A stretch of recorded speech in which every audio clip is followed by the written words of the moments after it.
بسم اللہ الرحمن الرحیم۔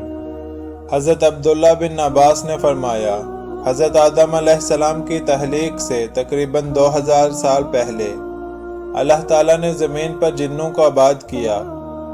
جب جنات زمین میں فساد پھیلانے اور آپس میں قتل و غارت کرنے لگے تو اللہ تعالیٰ نے ابلیس کو فرشتوں کے ساتھ بھیجا کہ جنات کو سمندروں اور جزیروں کی طرف بھگا دو۔ ابلیس نے فرشتوں کو ساتھ لے کر جنات کو سمندروں اور جزیروں کی طرف بھگا دیا۔ ابلیس خود بھی جنات کی نسل میں سے تھا، لیکن کثرت عبادت کی وجہ سے اللہ تعالیٰ نے اسے فرشتوں کا سردار بنا دیا۔ فرشتوں کا سردار بننے کی وجہ سے ابلیس میں غرور اور تکبر پیدا ہو گیا۔ اس نے یہ سمجھا کہ مجھے آسمان و زمین میں اتنا بڑا مقام اس لیے ملا ہے کہ میں اللہ تعالیٰ کے نزدیک تمام مخلوقات سے افضل ہوں۔ اللہ تعالیٰ کو اس کا غرور اور تکبر پسند نہیں آیا، اور اسی وقت اللہ تعالیٰ نے فرشتوں کے سامنے ایک ایسی مخلوق کو پیدا کرنے کا اظہار فرمایا جو زمین میں اللہ تعالیٰ کی نیابت یعنی قائم مقامی کرے۔ فرمان الہی ہے ترجمہ: اے پیغمبر، وہ وقت یاد کیجئے جب آپ کے رب نے فرشتوں سے کہا کہ میں زمین میں اپنا کوئی خلیفہ بنانے والا ہوں۔ فرشتے زمین میں جنات کا فساد اور خون ریزی دیکھ چکے تھے۔ انہوں نے یعنی فرشتوں نے حکمت عملی معلوم کرنے کے لیے کہا، اے اللہ، کیا آپ زمین میں ایسی مخلوق کو اپنا نائب بنانا چاہتے ہیں جو زمین میں فساد پھیلائے اور خون ریزی کرے، جبکہ ہم آپ کی حمد کے ساتھ تسبیح اور پاکیزگی بیان کرتے ہیں۔ اللہ تعالیٰ نے فرمایا، جو حکمت میں جانتا ہوں وہ تم نہیں جانتے۔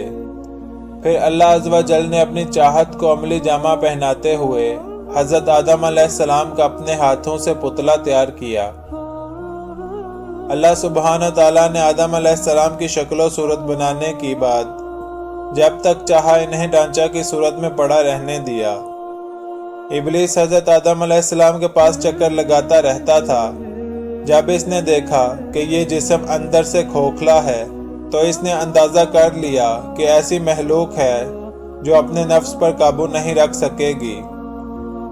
اللہ تعالیٰ نے حضرت آدم علیہ السلام کو جمعہ کے دن اپنے ہاتھ سے انسانی صورت میں پیدا فرمایا تاکہ ابلیس اپنی بڑائی کا دعویٰ نہ کر سکے۔ اس کے بعد کچھ مدت تک مٹی کے بنے ہوئے ایک جسم کی صورت میں پڑا رہنے دیا۔ فرشتے اور ابلیس اسے دیکھ کر خوف زدہ ہوتے۔ ابلیس گزرتے ہوئے اسے ٹھوکر مارتا، جس کی وجہ سے ایسی آواز پیدا ہوتی جس طرح مٹی کے بنے ہوئے برتن سے کسی چیز کے ٹکرانے کے بعد پیدا ہوتی ہے۔ اس لیے وہ کہتا تھا، فرمان الہی ہے ترجمہ: اللہ نے انسان کو ٹھیکرے جیسی بجنے والی مٹی سے پیدا کیا۔ ابلیس ایک مرتبہ موقع پا کر حضرت آدم علیہ السلام کے منہ کی طرف سے بدن میں داخل ہوا اور دوسری طرف سے نکل گیا، اور فرشتوں سے کہنے لگا، اس سے مت ڈرو، یہ آدم علیہ السلام اندر سے بالکل کھوکھلا ہے۔ اگر مجھے اس پر قابو پانے کا موقع ملا تو میں اسے ضرور گمراہ کروں گا۔ فرمان الہی ہے ترجمہ: اللہ نے فرمایا، اے ابلیس، جسے یعنی آدم علیہ السلام کو میں نے اپنے ہاتھوں سے پیدا کیا ہے، اسے سجدہ کرنے سے تجھے کس چیز نے روکا؟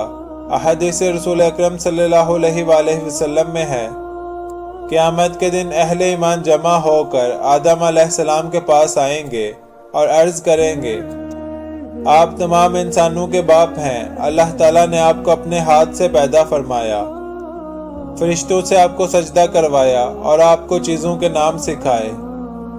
آپ اپنے رب کے سامنے ہماری سفارش کیجئے تاکہ ہمیں اس مصیبت یعنی میدان محشر کی ہولناکیوں سے نجات مل سکے۔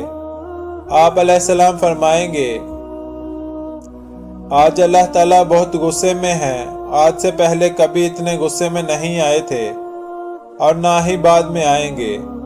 اللہ نے مجھے درخت کے پاس جانے سے منع کیا تھا، لیکن مجھ سے غلطی ہو گئی، لہٰذا آپ کسی اور کے پاس چلے جاؤ۔ سب سے افضل دن جمعے کا ہے، اسی دن حضرت آدم علیہ السلام کو پیدا کیا گیا، اسی دن انہیں جنت میں داخل کیا گیا، اسی دن جنت سے نکالا گیا اور اسی دن قیامت آئے گی۔ امید کرتا ہوں آپ کو آج کی ویڈیو اچھی لگی ہوگی۔ ویڈیو اچھی لگی ہے تو ویڈیو کو لائک اور چینل کو سبسکرائب کر دیں۔ اللہ تعالی ہم سب کا حامی و ناصر ہو۔ اللہ آمین یا رب العالمین۔